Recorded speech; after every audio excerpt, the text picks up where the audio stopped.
In June of 1995, Asimov's Science Fiction, an American magazine known for publishing sci-fi and fantasy stories, would feature one of those very stories made by American author James Patrick Kelly. This story is called Think Like a Dinosaur, and it revolves around a man who's faced with an ethical dilemma caused by a malfunction in the advanced technology created by an intelligent race of dinosaur-like aliens known as the Hanin. But I'm getting ahead of myself here. Despite being a short story, there's kind of a lot to it. So let's just start with the Hanin. The Hanin are an alien race that closely resemble dinosaurs, and they're extremely intelligent, to the point where they managed to develop a transportation device that allows humans to venture from one planet to another in a matter of minutes. We'll get into the specifics of the device in a bit, but basically it's implied in the story that at some point in the past from where it's set, the Hanin had discovered human existence and were willing to allow them to use their technology for the sake of traveling across distant planets on the condition that humans would quote-unquote balance the equation when doing so.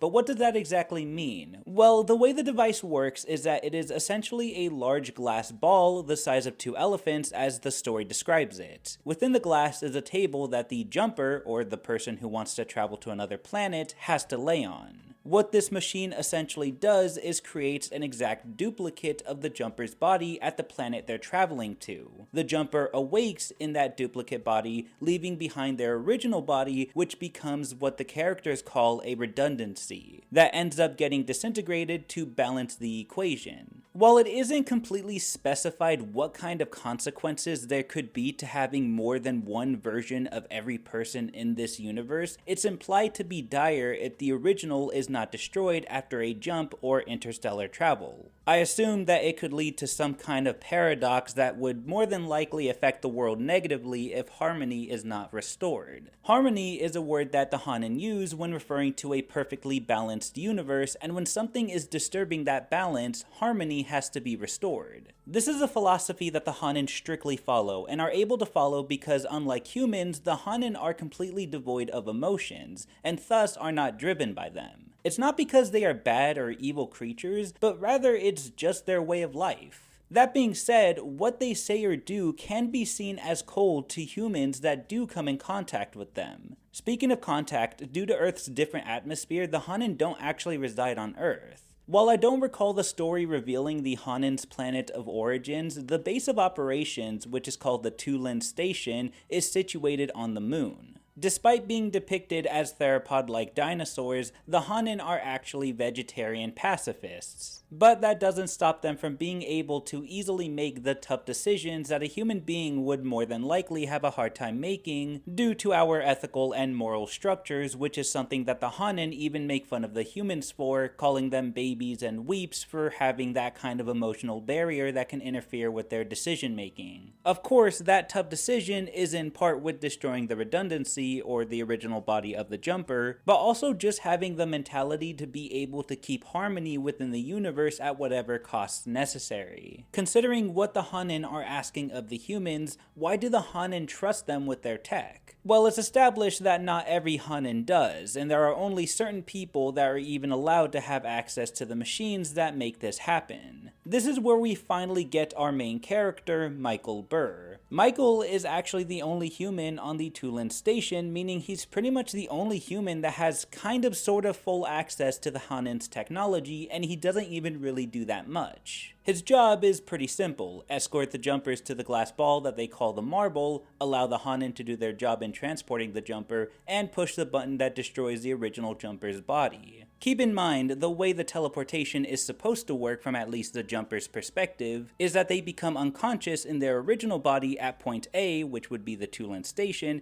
and awake in their duplicated body at point B minutes later, which is whatever planet they plan to teleport to. Neither version of the jumper are supposed to feel any pain during the jump process or the disintegration process. Of course, this job isn't for everyone, but Michael is able to do it. At least until things go wrong. The story takes place on June 22nd, 2069. Kamala Shastri is the newest jumper at Tulin Station who was brought there by a shuttle. She is looking to be transported to the planet of Gend and spend the next 3 years there. For the 2 years prior to this moment, she had spent it doing migratory training and getting herself familiar with the process of jumping. Michael introduces himself and tells her not to worry about the dinos. And based on Kamala's reaction, it seems that calling the Hanan dinos might be seen as a rude and maybe even offensive thing in their world. However, Michael doesn't seem to care and just laughs it off. Michael warns Kamala that she should eat one last time before being transferred to Gend, as she won't be having any human food for a while. Despite this, Kamala simply requests tea as they wait for the marble to be set up. As he's making her tea, Michael gets a call from Saloin, one of the Hanan that helps him with the jumps. Saloin tells Michael that there's been a slight delay with Kamala's jump for about an hour. Michael stalls by trying to conversate with Kamala, who seems to be a bit nervous about the whole thing. In order to distract her, he asks her to tell him her biggest secret. Surprised by this request, Kamala is hesitant, so Michael decides to go first and tells her about his biggest secret. He tells her about a time when he was going to Catholic school. The headmaster of the school was an old married couple that he didn't really like. Unfortunately, the couple would get into a fatal car accident, but this didn't really change Michael's attitude towards them. Sure, he felt a little bad, but for the most part, it didn't really affect him. This had happened towards the end of his senior year, and the night after his graduation party, he decided to cut through the cemetery to get home quicker. As he's making his way through the cemetery, he stumbles upon the graves of the headmaster couple. What was there were simple wooden crosses labeled with their names, which were most likely used as temporary placeholders until the gravestones got there.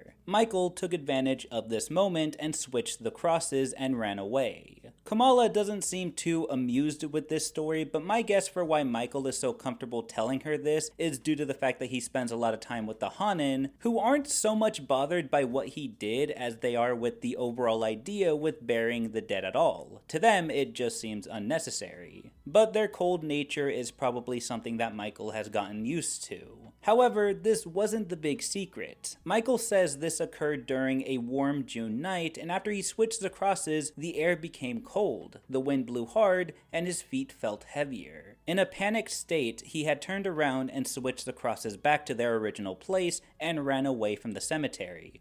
He never set foot in it ever again. The secret was not that he had switched the crosses, it was that he was a coward.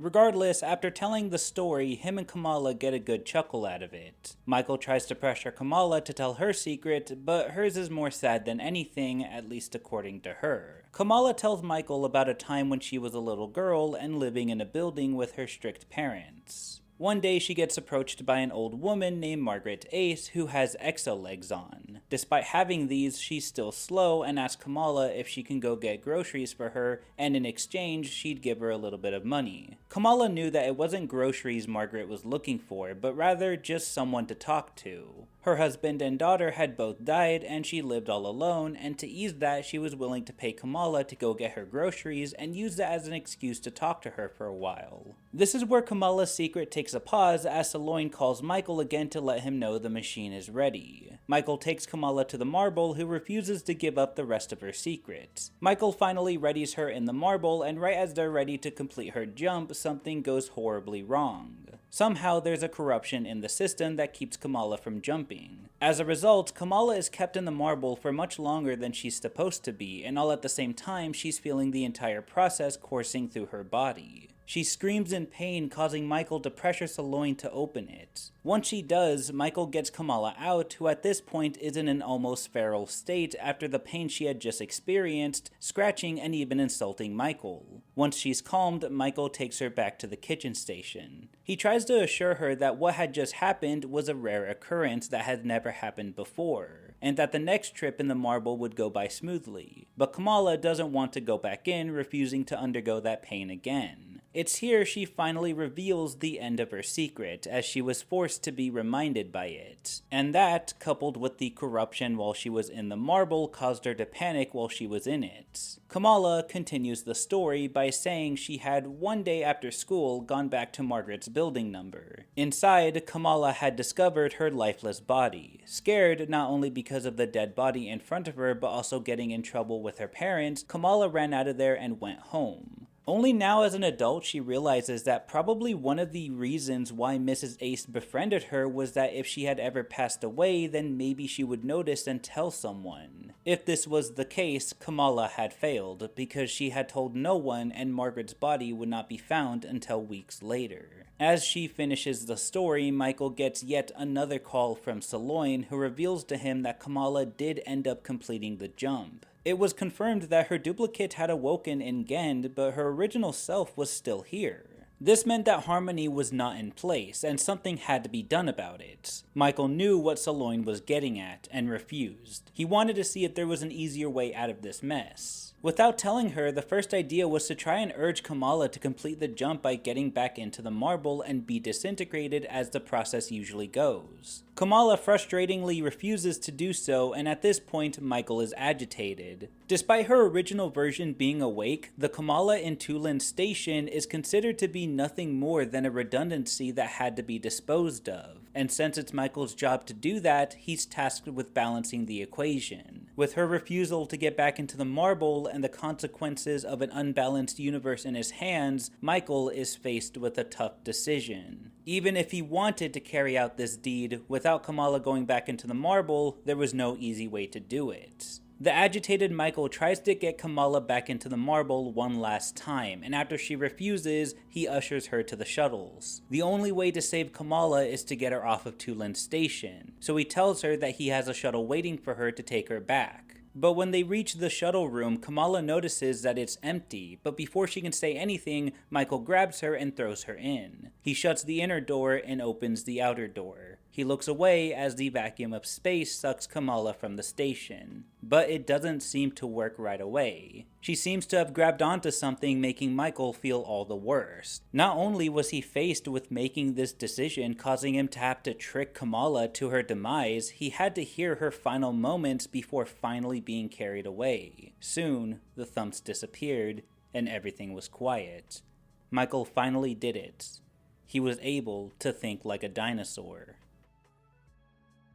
3 years passed by, and Kamala's duplicate who awoke in Gend would teleport herself back to Tulin Station. The Kamala that awoke here would be the second duplicate, and she recognized Michael, who was still working there. This version of Kamala seemed much more relaxed and had no knowledge of the events that had taken place at this station 3 years prior. But Michael does, and even though Kamala thanks Michael for helping her through her first jump, his responses were minimal towards her. As she readies herself to board the shuttle from the station to back home, she asks Michael, "Have you ever thought about going to the stars?"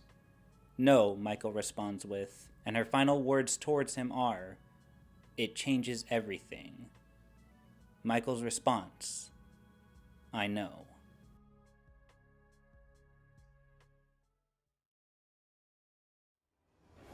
You are about to experience the awe and mystery which reaches from the deepest inner mind to the outer limits. Please stand by. The Outer Limits is a science fiction anthology series from the mid-90s. It was meant to be a revival to the 1960s version, but would go on for much longer. While the 60s version only ran for 2 seasons, the 90s version would run for 7. Despite its long run, the show was cancelled in 2002, leaving behind 152 total episodes, with one of them being an adaptation to Kelly's short story, Think Like a Dinosaur. Getting a visual reference to this kind of story is almost surreal to see, since it feels like it doesn't happen very often when it comes to anything dinosaur related. That being said, not everything in the episode follows what happens in the short story. Let's go through it. The episode starts with Michael preparing a random passenger for their jump. The whole point of this beginning sequence is to establish to the audience how the machine works before it's used in the main part of the story. Then we're introduced to this entirely new character named Will Carson, who is there as a trainee, but doesn't really do much in the episode. Actually, the show kind of makes him out to be a red herring, because every time he's on screen, he's saying something suspicious. So basically, we might need to vote him off the ship. Anyways, Michael fills him in on the details of how things are run at Tulin Station before the next shuttle lands, holding the next jumper, Kamala Shastri. Michael shows Kamala to her temporary quarters, but she really wants to see the jump room, so Michael takes her to the control room where we learn more about what we pretty much already know from the short story. but one of the Hanin who works there catches the two and kicks them out of the room. The following day when it's time for Kamala's jump, she's nervous, but Michael tries to make her feel better with conversation. But instead of the big secret conversation we got from the short story, Michael simply talks about Kamala's purpose for her trip. Typically, people use the machine to escape Earth's pollution and overpopulation, but Kamala likes the idea of being one of the first humans to explore a new world, and hopes to do that when she visits Gend. Finally, it's time for her jump, so Michael goes through the process of getting her ready in the marble, and things play out similarly here as they do in the story, where the process somehow corrupts and makes Kamala stay in the marble for longer than she's supposed to. Saloin is able to stop the process and Michael is able to get her out. According to Saloin, there isn't a solid explanation for what caused the corruption, but Kamala seems to be physically unharmed, despite the mental trauma of course. But the Hanin make it clear that her mental state is not their concern, and leave Michael to deal with her until they can figure out the issue.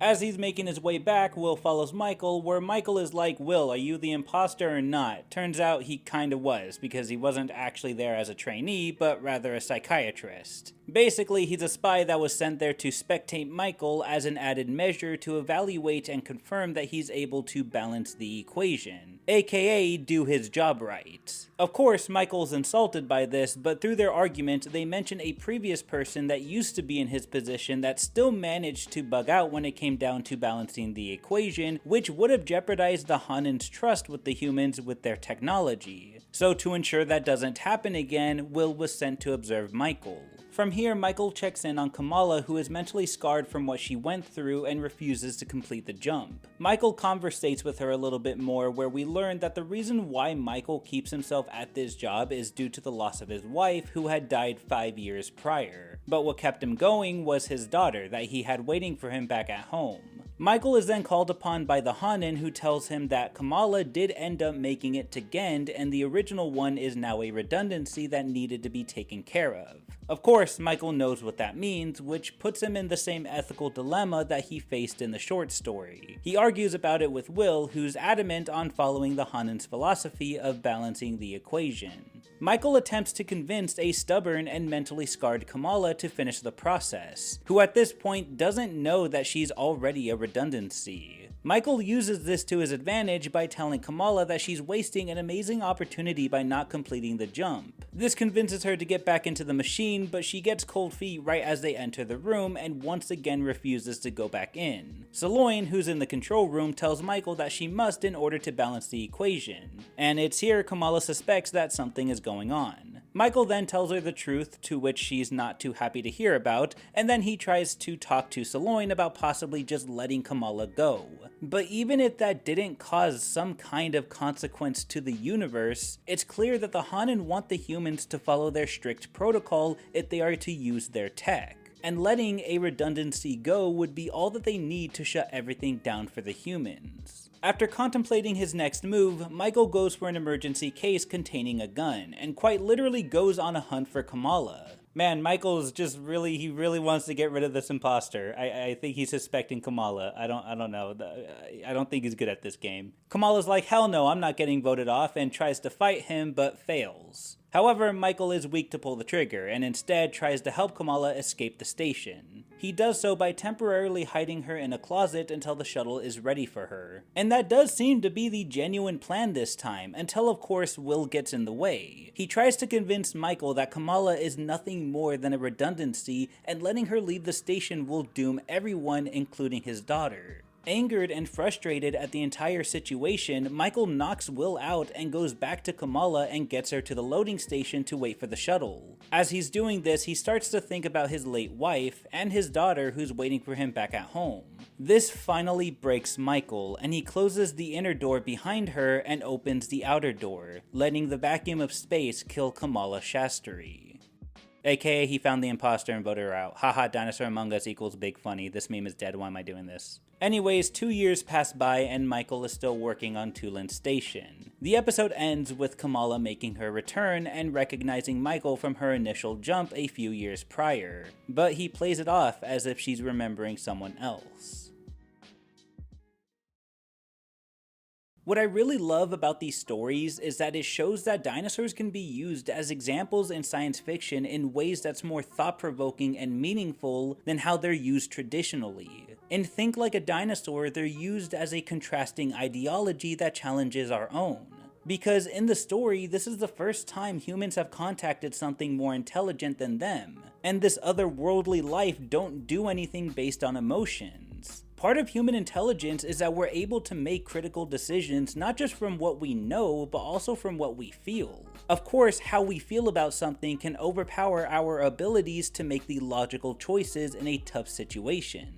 This story also shows that doing something good doesn't always result in a good feeling. Michael's ultimate decision in balancing the equation meant securing the technological advances of the human race and maybe even prevented some kind of disastrous universal paradox. But in the end, it meant ending a person's life, and obviously, Michael's not too happy about it. Of course, this could also be looked at in a completely opposite way. This story could be a commentary on how people in our own world are so preoccupied with advancing technology, or their life, or their status, that they're willing to lose their humanity over it. The argument for wanting Michael to kill Kamala was not just to prevent some kind of space-time disaster, but it was probably even more so emphasized that it was to prevent jeopardizing the humans being able to use the Hanen's technology, showing that the priorities there may not have been completely straight. And that's what I love about these kinds of stories. There's a lot to take out from them, and I definitely recommend it to you guys. I'll be sure to link where you can find the short story and the episode adaptation in the description below. But if you maybe don't like reading or aren't interested in the episode adaptation of it, since it does leave a bit out of the original story and unnecessarily adds more in, then I recommend the Seeing Ear Theater's version of it. For those of you that don't know, the Seeing Ear Theater is basically an internet-based radio show thing that does reenactments of different stories. Think Like a Dinosaur is one of the ones they did, and I think it's a pretty good audio adaptation of it. It's definitely more faithful to the short story than the Outer Limits episode. Not that that episode was bad or anything, but if you wanted something a bit more faithful, this is where you should go. It's definitely worth a listen. I'll be sure to link that in the description as well. Thank you guys so much for watching, and please, have a good day.